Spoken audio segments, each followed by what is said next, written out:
അമ്മയ്ക്കകത്ത് വന്നിട്ട് പ്രശ്നങ്ങൾ പറയുന്ന സമയത്താണ് കൂകി വിളി ഉണ്ടായതും പുറത്തിറങ്ങിയിട്ട് പല അംഗങ്ങളും രാജിവെച്ച് പോവുകയൊക്കെ ചെയ്തത്. WCC കുറച്ചുകൂടെ ഊർജിതമായി ഈ കാര്യത്തിൽ അവരുടെ രാജിയൊക്കെ രേഖപ്പെടുത്തുകയും ഫേസ്ബുക്കിൽ എഴുതുകയൊക്കെ ചെയ്തത് അമ്മയ്ക്കകത്ത് നടന്ന മീറ്റിങ്ങിനകത്തുള്ള സംസാരത്തിനെ തുടർന്ന് കൂകി വിളി നടത്തിയിരുന്നു. ആ ഒരു ചർച്ചയാണ് പിന്നീട് ഇത് വഴിതെറ്റി പോകുന്നതിന് പ്രധാനപ്പെട്ട കാരണമായി മാറിയത്. ഇപ്പോഴും സംസാരിക്കുന്ന സമയത്ത് WCCയിലെ പല അംഗങ്ങളും സംസാരിക്കുന്നത് അന്നത്തെ ആ പോയിന്റിൽ നിന്ന് അമ്മ ഇന്നത്തെ ഒരു പോയിന്റിലേക്ക് എത്തിയതിനെ കുറിച്ചാണ് സംസാരിക്കുന്നത്. അപ്പം ചർച്ചകൾക്ക് അന്ന് നേതൃത്വം കൊടുത്തിരുന്നവർക്ക് ആ ചർച്ചകളെ അങ്ങനെ മുന്നോട്ട് നയിക്കാൻ പറ്റിയില്ല. അതിൻ്റെ ഒരു ഡ്രോബാക്കും കൂടെ അല്ലേ? അങ്ങനെയല്ലേ അതിനെ കാണേണ്ടത്? അമ്മയാണോ മലയാള സിനിമ ഭരിക്കുന്നത്? ആണോ? പല സംഘടനകളുണ്ട്. അമ്മ മാത്രമല്ല, ഇവിടെ പ്രൊഡ്യൂസേഴ്സ് സംഘടനയുണ്ട്, ടെക്നീഷ്യൻസിൻ്റെ സംഘടനയുണ്ട്. എല്ലാവരോടും സംസാരിക്കണമെന്നാണ്. അല്ലാതെ അമ്മയുടെ അവിടെ ഒരു 150 പേര് ഇരുന്നിട്ട് അവിടെ അവർ കുറേ പേര് എതിർപ്പ് പറഞ്ഞു എന്നാൽ പിന്നെ ഞങ്ങൾ അങ്ങ് ഇതിനെതിരായിട്ട് ഇറങ്ങാം, അങ്ങനെ അല്ല അത് വേണ്ടത്. ഇതിൽ വളരെ ഗൗരവമായിട്ട് സിനിമയെ നശിപ്പിക്കുന്നു എന്ന് കരുതുന്ന ഭയത്തോടുകൂടെ സങ്കടത്തോടെ കാണുന്ന വളരെ നന്മയുള്ള ആളുകളുണ്ട് ഇവിടെ. അവരെ ഇവർ കാണുന്നില്ല, അവരോട് ഇവർ സംസാരിക്കുന്നില്ല. ഇന്നലെ അവർ മറ്റൊരു അഭിമുഖത്തിൽ അവർ പറഞ്ഞത് എന്താണെന്ന്, ഞങ്ങൾ മുഖ്യമന്ത്രിയെ കാണാൻ പോകുന്നതിന് മുൻപ് ഞങ്ങൾ ഈ സംഘടനകളെയെല്ലാം അറിയിച്ചിരുന്നു, പക്ഷെ അവരാരും ഞങ്ങളോടൊപ്പം മുഖ്യമന്ത്രിയെ കാണാൻ തയ്യാറായില്ല. ഞാനിതെല്ലാ സംഘടനകളോടും ചോദിച്ചു. അപ്പോൾ അവരെന്നോട് പറഞ്ഞത്, ഒരു മെയില്, ഒരു കത്ത് ഒന്നവരോട് കാണിക്കാൻ പറയും, ഒരു തെളിവിന് വേണ്ടി.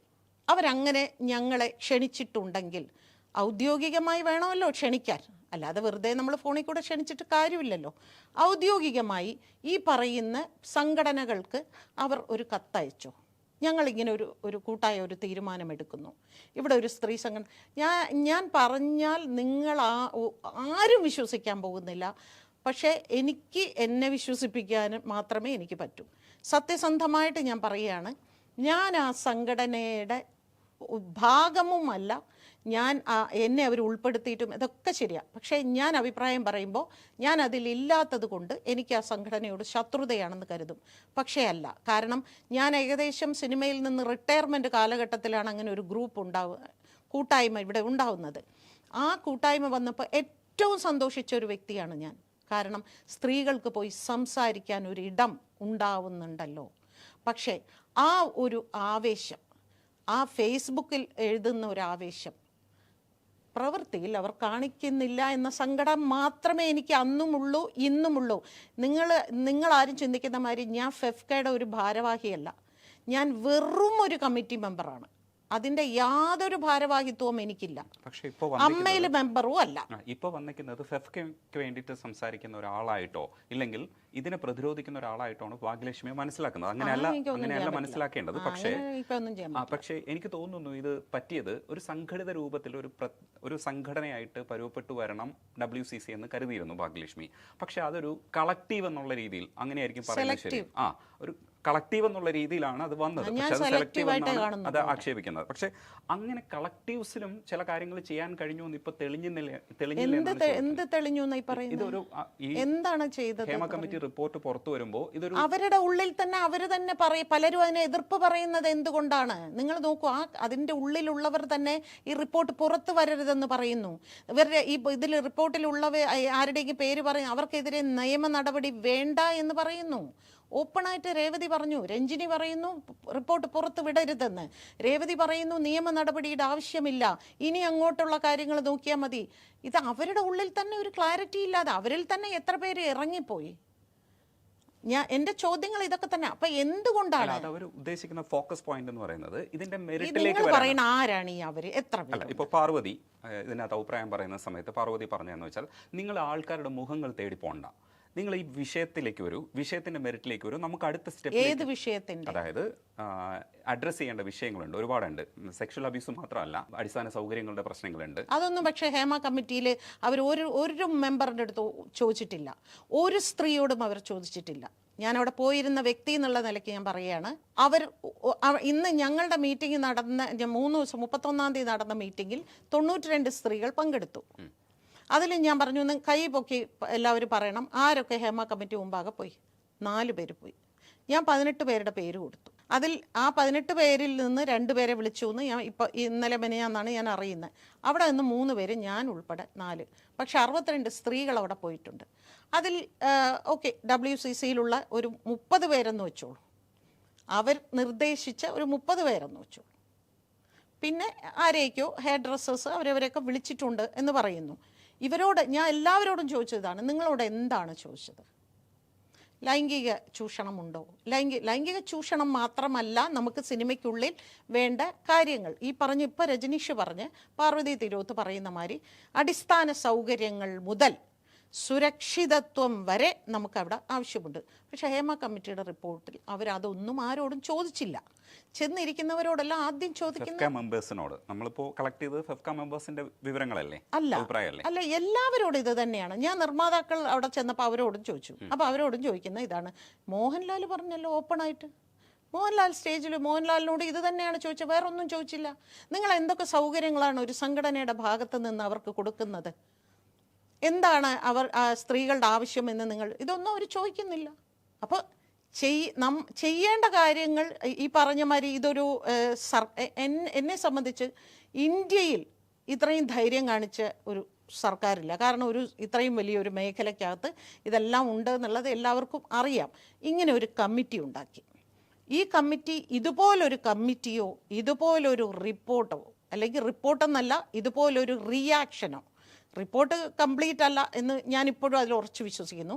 ഇങ്ങനെ ഒരു റിയാക്ഷൻ, ഈ ഒരു എന്താ പറയുക, ഇതിനു വേണ്ടിയുള്ള ഒരു വിപ്ലവകരമായ ഒരു നടപടികൾ അല്ലെങ്കിൽ പലരുടെയും ഇടപെടലുകൾ ഇത് വേറെ ഒരു ഭാഷയിൽ നടക്കില്ല. ഈ മലയാള സിനിമയേക്കാൾ 100 ഇരട്ടി പ്രശ്നങ്ങളുണ്ട് മറ്റു ഭാഷാ സിനിമകളിൽ. പക്ഷേ എന്നിട്ടും നമ്മൾ ഇത്രയും ഇതായിട്ട് നിൽക്കുന്നത് നമുക്ക് എല്ലാവർക്കും ഇതിനകത്ത് മാറ്റം വരണം എന്നുള്ളത് കൊണ്ട് തന്നെയാണ്. പിന്നെ ഈ പറയുന്ന രജനീഷ് പറയുകയാണെങ്കിലും ഇനി മറ്റുള്ളവരാര് പറയുകയാണെങ്കിലും ഞാൻ എന്തുമാത്രം സ്ത്രീകൾക്ക് വേണ്ടി പ്രവർത്തിക്കുന്നുണ്ട്, സംസാരിക്കുന്നുണ്ട് എന്നുള്ളത് എനിക്ക് മാത്രം അറിയാം. അതെനിക്ക് ലോകം മുഴുവൻ കൊട്ടിഘോഷിക്കേണ്ട ആവശ്യമൊന്നുമില്ല. ഞാൻ അന്നും പത്രസമ്മേളനത്തും പറഞ്ഞ ഒരു കാര്യമാണ്, ഒരു ഊരും പേരും അഡ്രസ്സും അറിയാത്ത ഒരു പെണ്ണിന് വേണ്ടി ഞാൻ പത്രസമ്മേളനം നടത്തിയ ഒരാളാണ്. ആരാണെന്ന് പോലും അറിയില്ല, ആണല്ലോ. അപ്പം എനിക്കറിയാം ഞാൻ സ്ത്രീ വിരുദ്ധയാണോ ഇല്ലയോ എന്ന്. എനിക്ക് ഇത്രയേ ഉള്ളൂ. തീർച്ചയായിട്ടും ഇവിടെ ഒരു സ്ത്രീ കൂട്ടായ്മയല്ല, സ്ത്രീ സംഘടന ഇവിടെ ഉണ്ടാവണം. ശക്തമായൊരു സംഘടന ഉണ്ടാകണം. അത് അടിസ്ഥാന വർഗ തൊഴിലാളികൾ മുതൽ, അതായത് junior artist, crowd dubbing artist എന്ന് പറയുന്ന ഒരു വിഭാഗമുണ്ട് ഇവിടെ. ആർക്ക് എത്ര പേർക്ക് അറിയും എന്നറിയില്ല. ഞങ്ങളുടെ ഡബ്ബിംഗ് ആർട്ടിസ്റ്റുകൾ എത്ര പേരുണ്ടെന്നാണ് നിങ്ങൾ വിചാരിച്ചിരിക്കുന്നത്? 280-ലധികം മെമ്പേഴ്സുണ്ട്. എത്ര പേർക്കറിയാം? അവർക്ക് സ്റ്റുഡിയോയിൽ അടിസ്ഥാനപരമായിട്ടുള്ള പല അസൗകര്യങ്ങളും ഉണ്ടായിരുന്നു. ഈ ഇടക്കാലത്താണ് അതെല്ലാം നമ്മൾ പരിഹരിച്ച് സ്റ്റുഡിയോയിൽ വൃത്തിയുള്ള ബാത്റൂം വേണം. അവർ വന്നു കഴിഞ്ഞാൽ അവരെ വൈകിട്ട് 6 മണിക്ക് മുമ്പ് അവരെ പറഞ്ഞു വിടണം. ഇത്തരം കാര്യങ്ങളിലെല്ലാം നമുക്ക് ഇടപെടാൻ സാധിക്കണം. അങ്ങനെ സാധിക്കും. ഇപ്പോൾ അങ്ങനെയാണെങ്കിൽ WCC ഫോം ചെയ്തിട്ട് വർഷം എത്രയായി? ഇപ്പോൾ എത്ര വർഷമായി? 2017 ഫോം ചെയ്തു, പോട്ടെ 18 എന്ന് വെച്ചോളൂ. 18 ഫോം ചെയ്തു. ഇത്രയും വർഷമായിട്ട് എന്താണ് അടുത്ത സ്റ്റെപ്പിലേക്ക് പോയത് സംഘടനാപരമായിട്ട്? ഇന്നും ഇവിടെയുള്ള സ്ത്രീകൾക്ക് ഒരു പ്രശ്നം വന്നാൽ അവർക്ക് ആരെ സമീപിക്കണം എന്നറിയില്ല, ആരോടാണ് സംസാരിക്കേണ്ടതെന്നറിയില്ല. വിഷയങ്ങളൊക്കെ അഡ്രസ്സ് ചെയ്യേണ്ടതുണ്ട്. പക്ഷേ WCC ചെയ്യാൻ പറ്റുന്ന കാര്യങ്ങൾ ചെയ്തു എന്നുള്ള അർത്ഥത്തിൽ നമുക്കത് തൽക്കാലത്തേക്ക് അവിടെ നിർത്താം. മറ്റൊരു കാര്യം പറയാനുള്ളത്, ഈ കോർഡിനേറ്റ് ചെയ്യണം എന്ന് പറഞ്ഞപ്പോൾ നമ്മൾ WCC ചെയ്യാനുള്ളത് ചെയ്തു എന്ന് പറഞ്ഞങ്ങനെ ഇല്ല. അല്ല, അങ്ങനെയല്ല. അവർക്ക് ചെയ്യാൻ പറ്റിയത് ചെയ്തു. നമുക്ക് വിമർശനങ്ങളുണ്ട്. അതിനപ്പുറത്തേക്ക് ഇത് ഇല്ല, അവർക്ക് ഒരുപാട് ചെയ്യാൻ പറ്റും. കാരണം എന്താണെന്ന് വെച്ചാൽ അവർ സിനിമയിലെ നായികമാരാണ്, അവർ മാർക്കറ്റുള്ള ആർട്ടിസ്റ്റുകളാണ്, അവർ ഇവിടെ കഴിവ് തെളിയിച്ചിട്ടുള്ള നല്ല സ്വാധീനമുള്ള സ്ത്രീകളാണ് ഈ WCC മെമ്പേഴ്സ് എന്ന് പറയുന്നത് ഓരോരുത്തരും. അതുകൊണ്ട് തന്നെ അവർക്ക് ഒരുപാട് ഇതിൽ ചെയ്യാൻ പറ്റുമായിരുന്നു. പക്ഷേ അത് ഒരു തുമ്പേ അവർ പിടിച്ചിട്ടുള്ളൂ. അത് വർഷം ഇത്രയായിട്ടും. തീർച്ചയായിട്ടും ഇനിയും അവർക്ക് സമയമുണ്ട്. ഇവിടെ ഒരു വിപ്ലവം തന്നെ അവർ വിചാരിച്ചാൽ ഉണ്ടാക്കാൻ സാധിക്കും. ഞാൻ അതിൻ്റെ ഭാഗമായിരിക്കില്ലെങ്കിൽ കൂടി ഞാൻ അന്ന് അവരെ സപ്പോർട്ട് ചെയ്യും, ഉറപ്പായിട്ടും ഞാൻ സപ്പോർട്ട് ചെയ്യും. അന്ന് അമ്മയെയും സപ്പോർട്ട് ചെയ്യില്ല, ഫെഫ്കയും സപ്പോർട്ട് ചെയ്യില്ല, ആരെയും സപ്പോർട്ട് ചെയ്യില്ല. പക്ഷെ അവരുടെ പ്രവൃത്തി അടിസ്ഥാന വർഗ തൊഴിലാളികൾക്ക് ഉൾപ്പെടെ ആയിരിക്കണം. അതിനു വേണ്ടി ആയിരിക്കണം. അങ്ങനെ ഒരു സംഘടനാ സംവിധാനത്തിലേക്ക് വരുന്നതിനെ കുറിച്ച് WCCക്ക് അകത്ത് തന്നെ സംസാരം നടക്കുന്നുണ്ട്. ഇത് കോർഡിനേറ്റ് ചെയ്യുന്നതിനെ കുറിച്ച് സംസാരിക്കുന്ന സമയത്തൊക്കെ ഇപ്പോൾ ലാലേട്ടനും മമ്മൂക്കയൊക്കെ ഇതിൻ്റെ പ്രതികരണങ്ങൾ നടത്തിയതിൽ ലാലേട്ടനാണ് മാധ്യമങ്ങൾക്ക് മുമ്പിൽ വന്ന് സംസാരിച്ചത്. പക്ഷേ ഈ സംസാരത്തിനകത്ത് വരുന്ന ക്ലാരിറ്റി ഇല്ലായ്മ, ഇല്ലെങ്കിൽ എന്താണ് ചെയ്യേണ്ടതിനെക്കുറിച്ചുള്ളൊരു ധാരണയില്ലായ്മ, അത്രയും പവർ പൊസിഷനിൽ നിൽക്കുന്ന എന്ന് നമ്മൾ കരുതുന്ന ഇതിനെയൊക്കെ നിയന്ത്രിക്കാൻ, ഇല്ലെങ്കിൽ ലാലേട്ടൻ തന്നെ അമ്മയിൽ വന്നിരുന്നു കഴിഞ്ഞാൽ അതിന് സംഘടിത രൂപം വരും. കാരണം അതിന് ചുറ്റും ആൾക്കാർ വന്ന് കൂടും. അതാണ് ആ ഒരു പൊസിഷൻ്റെയും ആ സ്റ്റാർഡത്തിൻ്റെയും ഗുണമെന്ന് പറയുന്നത്. ആ ഗുണം വെച്ചിട്ട് രണ്ടുപേർക്കും പ്രതികരിക്കാവുന്ന സ്ഥലങ്ങളിൽ അത്ര നന്നായിട്ട് പ്രതികരിച്ചിട്ടില്ല എന്നുള്ളൊരു അഭിപ്രായം പൊതുസമൂഹത്തിനുണ്ട്. അതിനെ എങ്ങനെയാണ് അഡ്രസ്സ് ചെയ്യുന്നത്? തീർച്ചയായിട്ടും അതിനോട് ഞാനും പൂർണ്ണമായും യോജിക്കുന്നു. അവർ വളരെ ശക്തമായിട്ട്, അതായത് അത്രയും സ്വാധീനമുള്ള ഈ മേഖലയെ ഭരിക്കുന്നവരാണ് എന്ന് തന്നെ ഞാൻ പറയും. അവർ വിചാരിച്ചിരുന്നെങ്കിൽ തീർച്ചയായിട്ടും ഒരുപാട് വിഷയങ്ങൾ വളരെ ഭംഗിയായിട്ട് അവർക്ക് തീർക്കാൻ സാധിക്കുമായിരുന്നു. അത് അവരുടെ ഭാഗത്ത് നിന്നുണ്ടായ വീഴ്ച തന്നെയാണ്. ഇത് പലപ്പോഴും ഞാൻ പല വിഷയത്തിലും ശ്രദ്ധിച്ചിട്ടുണ്ട്. അഭിപ്രായം, നമുക്ക് ഓരോരുത്തർക്കും സാമൂഹിക വിഷയത്തിൽ ഒരല്പം പ്രതിബദ്ധത വേണം എന്ന് പറയുന്ന ഒരാളാണ്. ഇപ്പോൾ ഞാനൊക്കെ ഓരോ ചർച്ചയിൽ പോയിരിക്കുമ്പോൾ പലരും ഇവർക്ക് വേറെ പണിയൊന്നുമില്ല, ഇവരെന്തിനാ, അതെന്താ ഈ സമൂഹത്തിൽ നടക്കുന്ന വിഷയത്തിൽ എനിക്ക് സംസാരിച്ചുകൂടാ, ഞാൻ സംസാരിക്കും എന്ന് ഞാൻ പറയുന്ന ഒരാളാണ്. പക്ഷേ അപ്പോൾ പോലും അവരാരും അഭിപ്രായം പറയാറില്ല. കാരണം ഇതൊന്നും നമ്മളെ ബാധിക്കുന്ന വിഷയമല്ല എന്ന രീതിയിലാണ്. ഇപ്പോൾ നടിയുടെ വിഷയത്തിൽ പോലും അന്ന് ഞാൻ അവർക്കെതിരെ നിന്ന ഒരാളാണ്. അതേ സംഘടനയ്ക്കെതിരെ ഞാൻ ചാനലുകളിൽ ഘോരഘോരം ഞാൻ സംസാരിച്ച ഒരാളാണ്. അവിടെ എന്തുകൊണ്ടാണ് അവിടെയും ഈ പറയുന്ന നിങ്ങളൊക്കെ അത് പറയുമായിരിക്കും, സ്ത്രീകളെല്ലാവരും മൗനമായിരുന്നു. അതിലുള്ള ഭൂരിഭാഗം സ്ത്രീകളും അവരുടെ ഭാഗത്ത് നിന്നാണ് അവർ സംസാരിച്ചതും നേരത്തെ പറഞ്ഞ മാതിരി പലതരത്തിലുള്ള കോലും ബഹളവും ഒക്കെ ഉണ്ടാക്കിയതും. അതൊക്കെ ഞാൻ സമ്മതിക്കുന്നു. പക്ഷേ യഥാർത്ഥത്തിൽ അവർ രണ്ടുപേരും വിചാരിച്ചിരുന്നെങ്കിൽ ഈ വിഷയങ്ങളെല്ലാം കുറേ കൂടി ഭംഗിയായിട്ട് അവർക്ക് ഡീൽ ചെയ്യാൻ പറ്റുമായിരുന്നു. കാരണം അവരുടെ ശബ്ദത്തിന് കുറേ കൂടെ ജനശ്രദ്ധ കിട്ടും, കുറേ കൂടെ ഗൗരവം കിട്ടും. അവർ ശബ്ദിച്ചിരുന്നെങ്കിൽ ഇവിടുത്തെ നിർമ്മാതാക്കളും തിയേറ്ററും അങ്ങനെയുള്ള പലർക്കും പല മാറ്റങ്ങളും ഇവിടെ കൊണ്ടുവരാൻ സാധിക്കും. അത് അവർ രണ്ടുപേരും സംസാരിക്കാതിരുന്നതിൽ എനിക്കും നല്ല പ്രതിഷേധം. ബാക്കിയുള്ളത് ഇപ്പോൾ ഫെഫ്കയുടെ ഭാഗത്ത് നിന്ന് ആദ്യം വന്ന ഹേമ കമ്മിറ്റി റിപ്പോർട്ട് വന്ന സമയത്ത് ഉണ്ടാക്കേണ്ട അഭിപ്രായ രൂപീകരണത്തെക്കുറിച്ച് ഇറക്കിയ കുറിപ്പിൽ പറയുന്ന വിഷയത്തിൽ ഒന്നെന്ന് പറയുന്നത്, ഇത് എത്ര പേരാണ് നമ്മുടെ സംഘടനയിൽ നിന്ന് ഹേമ കമ്മിറ്റിയിൽ പോയി സംസാരിച്ചത്, ഈ വിവരങ്ങൾ നമ്മൾ കൃത്യമായിട്ട് കളക്ട് ചെയ്യണം. ഈ വിവരങ്ങൾ കളക്ട് ചെയ്യണമെന്ന് പറയുമ്പോൾ ഒരു സംഘടന ഇതിനെക്കുറിച്ച് ആ സമയത്ത് സംസാരിക്കുമ്പോൾ, അതായത് റിപ്പോർട്ട് പുറത്തു വന്നതിന് ശേഷം സംസാരിക്കുമ്പോൾ, ഇത് ആ ഡാറ്റ ഉപയോഗിക്കപ്പെടുന്നത് പിന്നീട് ഈ ഹേമ കമ്മിറ്റിയുടെ ആധികാരികതയോ അല്ലെങ്കിൽ ഹേമ കമ്മിറ്റിയുടെ ദൗർബല്യമോ ഒക്കെ കാണിക്കാൻ വേണ്ടിയിട്ടാണ്. അവിടെ ഹേമ കമ്മിറ്റിയുടെ ദൗർബല്യം ചൂണ്ടിക്കാണിക്കുകയാണോ അതേ ശരിക്കും ഈ വിക്ടിംസിനൊപ്പം നിൽക്കേണ്ട നിലപാടുകൾ എടുക്കുന്നതിനെക്കുറിച്ച് കൃത്യമായിട്ട് അതിനകത്ത് പറയുന്നുണ്ട്. പക്ഷേ ഇങ്ങനെ ഒരു ഡാറ്റയും കൂടെ കളക്ട് ചെയ്യുമ്പോൾ ആ ഫോക്കസ് പോയിന്റ് നഷ്ടപ്പെടില്ലേ എന്നാണ്. അല്ല, ഫെഫ്ക വിക്ടിംസിൻ്റെ കൂടെ നിന്നിട്ടില്ല എന്നൊന്നും പറയാൻ പറ്റില്ല. കാരണം വിക്ടിംസിന് എതിരായിട്ടൊന്നും പറഞ്ഞിട്ടില്ല, അക്യൂസ്ഡിനെ സപ്പോർട്ട് ചെയ്തും ഒന്നും പറഞ്ഞിട്ടില്ല, നിശബ്ദമായിരുന്നു എന്നതാണ്. പിന്നെ ഞാൻ ഈ പറയുന്ന മാതിരി അതിൻ്റെ കമ്മിറ്റിയിലൊരു മെമ്പറാണെങ്കിൽ തീർച്ചയായിട്ടും എന്താണ് അവിടെ മീറ്റിങ്ങിൽ സംസാരിക്കുന്നതെന്ന് എനിക്കറിയാൻ സാധിക്കും. ഞാൻ അതിൻ്റെ കമ്മിറ്റിയിലൊന്നും ഞാൻ അംഗമേ അല്ല. ഞാൻ ഇവിടെയുള്ള ഒരുപാട് മെമ്പേഴ്സിൽ ഒരാളായിട്ടാണ് ഇപ്പോൾ നിൽക്കുന്നത്. ഞാൻ മുൻപായിരുന്നു, ഞാൻ ജോയിൻറ്റ് സെക്രട്ടറി ആയിരുന്നു, വൈസ് പ്രസിഡൻ്റ് ആയിരുന്നു, അതൊക്കെ ആയിരുന്നു. പക്ഷേ ഇപ്പം ഞാൻ അതിലൊന്നുമല്ല. അതുകൊണ്ട് തന്നെ എന്താണ് അതിനുശേഷം ഒരു ജനറൽ ബോഡിയോ അല്ലെങ്കിൽ ഈ ജനറൽ കൗൺസിലാണ് അവിടെ പൊതുവെ. ജനറൽ ബോഡി ഇമ്പോസിബിളാണ്. കാരണം 7000 തൊഴിലാളികളെയും കൂടെ നിർത്തി മാത്രമേ ഒരു ജനറൽ ബോഡി ഫെഫ്കയ്ക്ക് സംഘടിക്കാൻ പറ്റൂ. അത് ജനറൽ കൗൺസിലാണ്. അപ്പോൾ ജനറൽ കൗൺസിലിലും ഞാൻ മെമ്പറല്ല. അതുകൊണ്ട് തന്നെ ജനറൽ കൗൺസിലിൽ എന്താണ് സംഭവിച്ചതെന്നും എനിക്കറിയില്ല. അതിൻ്റെ ഭാരവാഹികൾ പറയേണ്ട ഉത്തരമാണ്. പക്ഷേ അതിനോട് ഒപ്പം ചേർക്കേണ്ട ആഷിഖ് അബു പറഞ്ഞ കമൻറ്റും ഫെഫ്കയെക്കുറിച്ച് കമൻറ്റും പറഞ്ഞു. ആഷിഖ് അബുവിനെതിരെ തിരിച്ചു പറഞ്ഞത് ഇയാൾ ഇന്ന ഗ്യാങ്ങുകളിലുള്ളതാണ്. എന്നിട്ട് ആഷിഖ് അബു അവസാനം പറഞ്ഞു, ഞാൻ ഒരു മട്ടാഞ്ചേരി ഗ്യാങ്ങിൽ നിന്നുള്ള ഒരാളല്ല, ഇല്ലെങ്കിൽ ഡ്രഗ് ഗ്യാങ്ങിൽ ഞങ്ങളെ പെടുത്തരുത് എന്നുള്ള അർത്ഥത്തിൽ റീമയും പിന്നീട് സംസാരിക്കുകയൊക്കെ ചെയ്തിട്ടുണ്ടായിരുന്നു.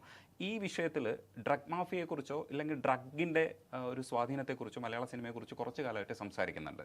ഇത് ഏതെങ്കിലും തരത്തിലുള്ള വെറും ആക്ഷേപങ്ങളാണോ, ഏതെങ്കിലും ഗ്രൂപ്പിനെ തകർക്കാൻ വേണ്ടിയിട്ടുള്ള ആക്ഷേപങ്ങളാണോ? ഇതിൻ്റെ ഉള്ളെന്താണ്, ശരിക്കും ഉള്ളിൽ എന്താണ് സംഭവിക്കണേ? നിർമ്മാതാക്കളുടെ ഭാഗത്ത് നിന്ന് പലപ്പോഴും ഇരുന്ന് സംസാരിക്കുന്നതാണ് ഞാൻ കേട്ടിട്ടുള്ളത്.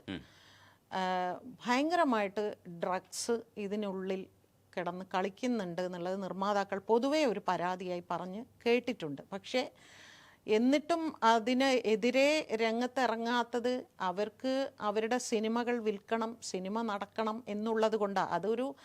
ഒരു ഗൗരവമായിട്ട് പലപ്പോഴും പലരും എടുക്കാത്തതിൻ്റെ ഒരു ഭവിഷ്യത്ത് തന്നെയാണ്. അത് ഉണ്ട് എന്നുള്ളതിൽ 100% അത് ഉള്ള കാര്യം തന്നെയാണ്. അതില്ലെന്ന് പറഞ്ഞാൽ സമ്മതിക്കുമെന്ന്. ഉള്ളിൽ നിൽക്കുന്നവർക്കാണ് ഇത് പറയാൻ കഴിയുക. ഇപ്പോൾ ഭാഗ്യലക്ഷ്മിക്ക് അതെങ്ങനെയാണ് ഫീൽ ചെയ്തതെന്ന് പറയാവോ?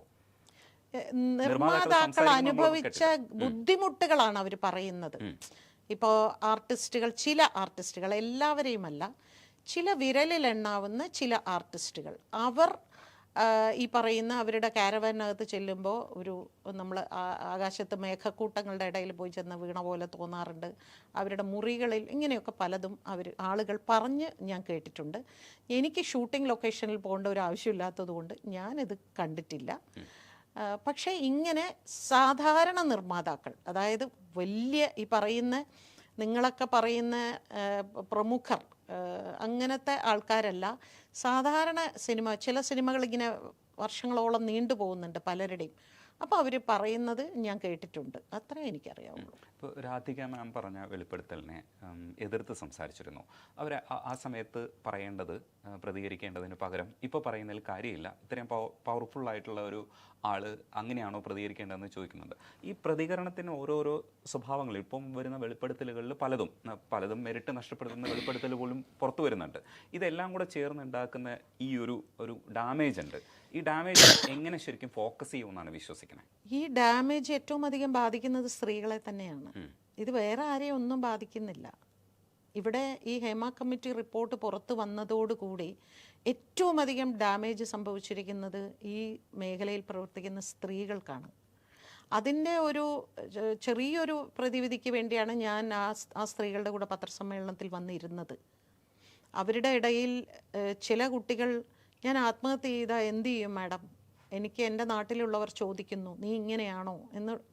അപ്പോൾ ഈ ഹേമ കമ്മിറ്റി റിപ്പോർട്ട് കൊണ്ട് ഉണ്ടായിരിക്കുന്ന ഏറ്റവും വലിയ, അതായത് അതിൻ്റെ ഫോക്കസ് മാറിപ്പോയി.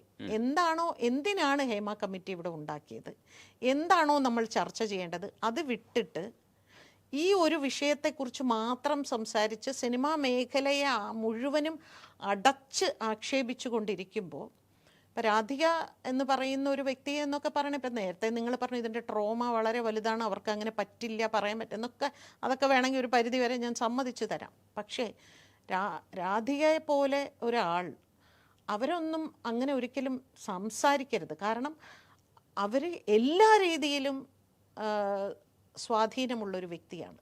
പൊളിറ്റിക്കലായിട്ടാണെങ്കിലും സിനിമയിലാണെങ്കിലും ടെലിവിഷൻ മേഖലയിലാണെങ്കിലും എല്ലാ മേഖലയിലും വളരെയധികം സാമ്പത്തികമായിട്ടും അതെ, അങ്ങേയറ്റം ഇതിൽ നിൽക്കുന്ന ഒരാൾക്ക് പോലും അതിനെതിരെ റിയാക്ട് ചെയ്യാനുള്ളൊരു ശക്തി വരുന്നില്ല, അല്ലെങ്കിൽ താല്പര്യമില്ല. ഒരു തമിഴ് ചാനൽ ഇൻ്റർവ്യൂവിൽ അവർ തന്നെ ഓപ്പണായിട്ട് പറഞ്ഞു. എനിക്ക് അതുകൂടി കേട്ടപ്പോൾ കുറേ കൂടി സങ്കടം തോന്നി. അവരോട് ചോദിച്ചു, ഇങ്ങനെ നിങ്ങൾ എന്തുകൊണ്ട് റിപ്പോർട്ട് ചെയ്തില്ല എന്ന് ചോദിച്ചപ്പോൾ അവർ പറഞ്ഞു, ഞാനതിനെ റിപ്പോർട്ട് ചെയ്യണം, അതെൻ്റെ ജോലിയല്ലല്ലോ, അത് അവരവരുടെ സേഫ്റ്റി നോക്കിക്കോണം. ഇപ്പം ഞാൻ അവരവരുടെ സേഫ്റ്റി അവരവർ നോക്കണം എന്ന് പറയുമ്പോൾ നിങ്ങൾ സ്ത്രീ വിരുദ്ധ എന്ന് പറയും. രാധിക പറയുമ്പോൾ അത് സ്ത്രീ വിരുദ്ധതയല്ല.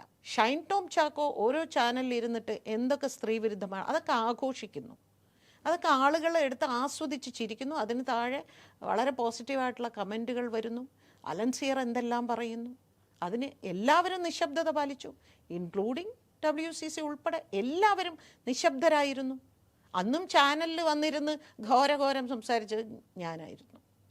സിനിമ മേഖലയിൽ നിന്ന് നമ്മളെല്ലാവരും ഒരുമിച്ച് നിന്നാലേ ഇതിനുള്ളിൽ മാറ്റം ഉണ്ടാക്കാൻ പറ്റൂ. ഇപ്പോൾ ഒരു ഡാമേജ് ഉണ്ടായിട്ടുണ്ട്. ഇന്ത്യയിൽ ഏറ്റവും ബെസ്റ്റ് ഇൻഡസ്ട്രിയാണ് മലയാള ഫിലിം ഇൻഡസ്ട്രി എന്ന് പറയുന്നത്. ആ ഇൻഡസ്ട്രിയെ എന്തോ ഇത്രയും വൃത്തികെട്ട ഒരു മേഖലയായിട്ടാണ് തമിഴിലൊക്കെ ഓരോ യൂട്യൂബിൽ ഇങ്ങനെ ആർട്ടിസ്റ്റുകൾ ഇരുന്ന് വളരെ പോപ്പുലറായിട്ടുള്ള ആർട്ടിസ്റ്റുകളാണ് ഇരുന്ന് സംസാരിക്കുന്നത് മലയാള സിനിമയെക്കുറിച്ച്. അവർക്ക് എന്തറിയാം? അതേ ഇവിടെ ഒരു സിനിമ ഇറങ്ങിക്കഴിഞ്ഞാൽ അവിടുന്ന് ഓടി വരികയാണ്, ഇത് ഞങ്ങൾക്ക് തരൂ, ഞങ്ങൾക്ക് തമിഴ് റൈറ്റ്സ് തരൂ. അത് നല്ല സിനിമയാവുന്നുണ്ട്. എന്നിട്ട് അവർ പറയുന്ന മലയാളിങ്ക എന്നെ എല്ലാം പൊമ്പളെങ്കള അത് ഇതെന്നൊക്കെ പറഞ്ഞ് നമ്മളെ ഇങ്ങനെ ഈ ചെളിവാരി എറിയാൻ ഒരുപാട് പേർ കൂട്ടു നിന്നിട്ടുണ്ട്. കാരണം പല ഭാഷകളിൽ പല സംസ്ഥാനങ്ങളിൽ ചെന്നിട്ട് ഇവർ ഓരോ ഇൻ്റർവ്യൂ കൊടുക്കുമ്പോൾ ഇവർ പറയുന്നത് മുഴുവൻ ഈ ഇൻഡസ്ട്രിയിലെ ഏതോ ചിലർ ചെയ്യുന്ന തെറ്റുകൾ അവിടെ പർവ്വതീകരിച്ച് ഇങ്ങനെ കാണിച്ചിട്ട് എല്ലാവരുടെ മുമ്പിലും ഏറ്റവും വൃത്തികെട്ട ഒരു മേഖലയായിട്ടാണ് ഇതിനെ കാണിക്കുന്നത്. അതെല്ലാം ഈ ഇൻഡസ്ട്രിയെ ഭയങ്കരമായിട്ട് എഫക്റ്റ് ചെയ്തിട്ടുണ്ട്.